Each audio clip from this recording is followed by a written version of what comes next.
What's up, everybody?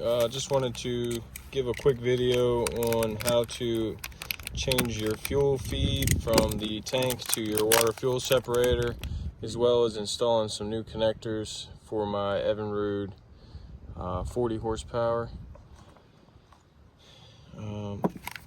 Got these off of Amazon.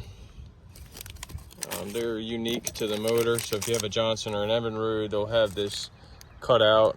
If you have a Mercury, likely they'll just have a square cylinder. This space will be filled, so make sure you get the proper one for the type of motor you have.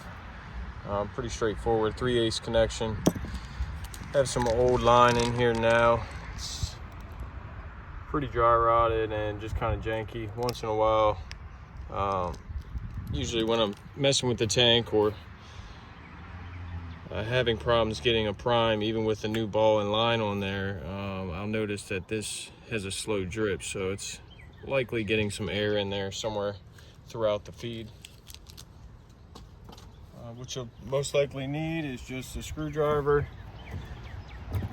Phillips or flathead, depending on the type of fuel clamp that you have. Mine is a flathead, so we'll go ahead and unscrew the flathead hose clamp. And once you get that loose, disconnected from the tank as well, you should be able to twist it. That'll break it free and make life a little bit easier for you as far as getting it completely freed up. So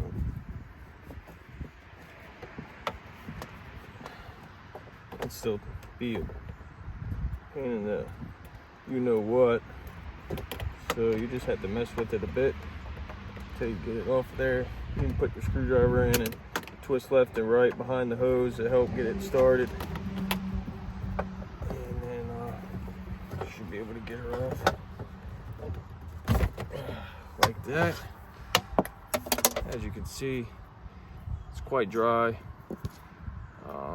It's cracking. It's a sure sign that you're due for a replacement. Also, typically the gray lines have a 2-ply type of hose on them, so they're like a standard fuel line, but then on the inside they have like a plastic sleeve. This one doesn't, but 90% of the newer lines, especially the ones that come with the bulb already on it, they will have the 2-ply style fuel line, which I highly do not recommend. The fuel will eat away at that plastic and it'll kind of collapse on itself over time, and it'll just create problems for you. If you don't know what you're looking for, you could give yourself a really long, stressful day trying to figure it out, only to come to find out that it's your brand new fuel line, and for whatever reason they have them like that. So what I did is just picked up some marine grade fuel line. It's a single ply. There's no housing on the inside or plastic film. So you want to just make sure you have enough line here to be able to remove your tank if you have a removable tank, in case you need to get it out for one reason or another. Having a little bit of extra line is not a bad thing at all. So it's 3/8 line. I have 3/8 connectors. Most boats under 115 horsepower will run on a 5/16 requirement, but a 3/8 will do just fine if that's what you have, or makes you feel better to have that extra fuel flow. You can do just that. Okay, so you'll get your hose clamps out. Make sure you put them on first, otherwise you can still get them on after, but usually these don't go in super easy, although you can get them in there if you're lucky. You won't have to fight it too much. Put that on first, that way you can tighten it up after. Same with the other end here.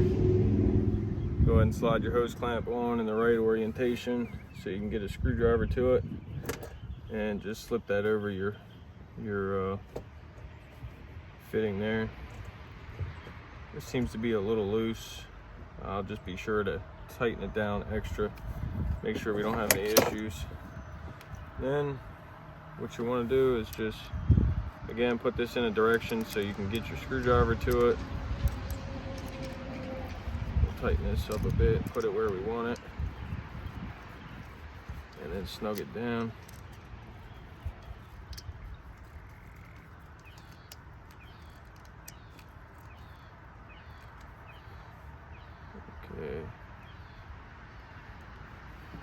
something like that.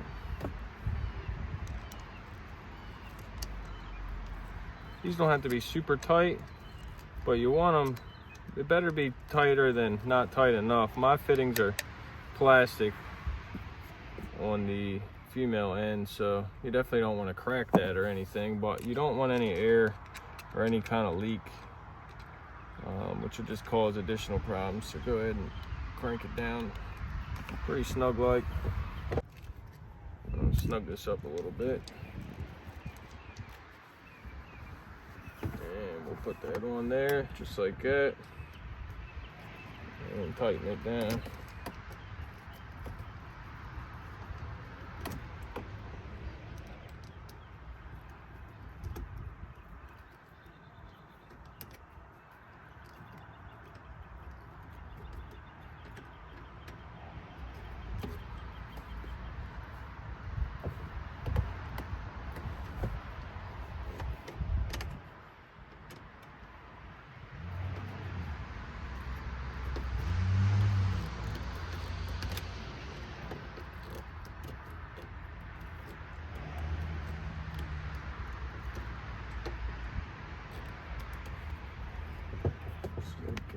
So that should be pretty tight. This one, same thing. Well, maybe I'll put that on backwards.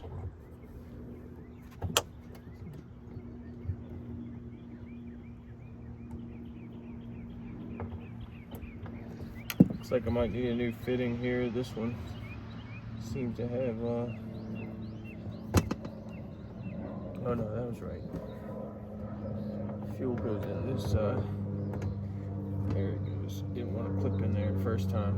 So, pretty straightforward, small project, but definitely something you want to do so you don't create vacuum leaks or vacuum issues or any kind of leak.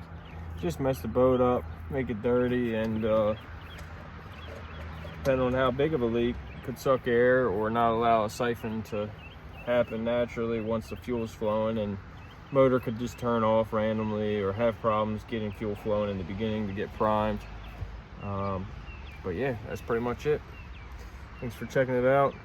Stay tuned, guys. Got a lot more videos coming, and if you could, don't forget to like and subscribe to the video. It really helps me out, and I appreciate it.